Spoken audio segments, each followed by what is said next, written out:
ادھر آؤ ادھر آؤ.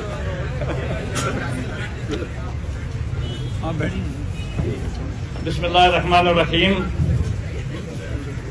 خان صاحب کے سامنے بولنا میرے بس کا روک تو نہیں تھا، لیکن میں نے اپنے آپ پر بھی زبردستی کی اور آپ سارے دوستوں پر مجھے معاف کر دینا.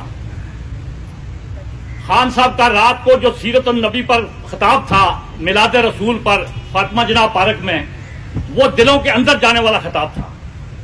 میں اچھی تقریر نہیں کر سکتا، لیکن میں تقریر کو سمجھتا ہوں.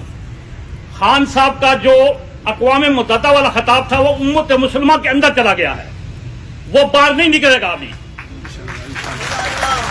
یہ جس مافیا کے پیچھے خان صاحب آپ لگے ہوئے ہیں، ان کے انشاءاللہ یہ آخری ٹہن کی، یہ آخری دور میں داخل ہو چکے ہیں.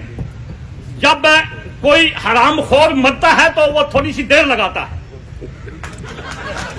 آپ صبح کی اذان سے 1 گھنٹہ پہلے اٹھ جایا کریں تہجد کی نماز میں، تہجد کی نماز پڑھیں. اور جب آپ کو کوئی مشکل پیش آئے، جب آپ پریشان ہو تو تہجد کی نماز میں رو پڑا کریں، اور آقا کریم علیہ الصلوۃ والسلام کو یاد کر کے ان سے یہ عرض کیا کریں کہ یا رسول اللہ مجھے یہ مشکل ہے، اپنے رب سے یہ حل کروا کے دیں، انشاءاللہ حل ہو جائے گی. نمبر 1. نمبر 2، خان صاحب تعلیمی نصاب، یہ اتنا بڑا کام ہے جو صدیوں بعد یاد رہے گا.